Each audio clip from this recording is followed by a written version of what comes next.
আমার ছাদ বাগানে কি আছে সেটা অনেকেই জানতে চেয়েছিলেন, তো তাদের জন্য আজকের ভিডিওটি। ছোট্ট ভিডিওতে আমি যতটুকু পারছি ততটুকুই দেখানোর চেষ্টা করছি। আমার গাছের সংখ্যা খুবই কম, ছোট্ট একটি গার্ডেনিং ইনশাল্লাহ ভবিষ্যতে বড় রূপ নিবে। এখন মোটামুটি শীতের সময়ে যা যা থাকে তাই তাই লাগানোর চেষ্টা করছি, যেমন লাল শাক থেকে শুরু করে পালং শাক, ধনিয়া পাতা, যেমন ফুল গাছের দিক থেকে গাঁদা ফুল, গোলাপ ফুল, এছাড়া আরো অনেক কিছুই আছে। আমি আস্তে আস্তে আপনার ভিডিওতে এক এক করে সব দেখাবো।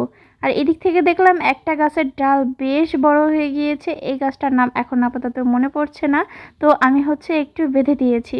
এরপর দেখাচ্ছি আমার ধনিয়া পাতাগুলো, এত সুন্দর হয়েছে মাশাআল্লাহ। বেশ অল্প পরিমাণেই লাগিয়েছিলাম, আর এই যে দেখুন কত বড় হয়ে গিয়েছে।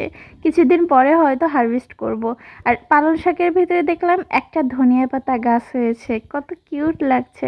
আমি অবশ্য ধনিয়া পাতা খুব একটা পছন্দ করি না, মাঝে মধ্যে আম্মু ধনিয়া পাতার চপ তৈরি করে, তো সেটার জন্যই লাগানো। আর একটা জিনিস আপনাদের সাথে কখনোই শেয়ার করা হয়নি, সেটা হচ্ছে আমাদের কিন্তু তৃতীয় তলায় আর একটা ছাদ আছে, সেখানেও আমরা গার্ডেনিং শুরু করে দিয়েছি। ওয়েট, একটু পরেই আপনাদেরকে আমি দেখাবো। আর তার আগে আর একটা জিনিস দেখাই, যে আমাদের দ্বিতীয় তলায় যেখানে আমার ছাদ বাগান, সেখানে আমার নানিয়াফুরা মুরগি পালন করছে, আর সেটা পুরো একদম আটা থাকে। এই যে তিনতলায় এসে গিয়েছি আমার আব্বুর বাগানে, এই সম্পূর্ণ গাছগুলো আমার আব্বু লাগিয়েছে।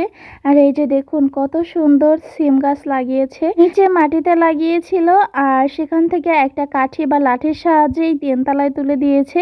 আর এত গাছগুলো বড় হয়ে গিয়েছিল, মাশাল্লাহ মাশাল্লাহ। আমার আব্বু যা লাগায় তাই হয়ে যায়, গাছের দিক থেকে আমার আব্বুর হাত এত ভালো।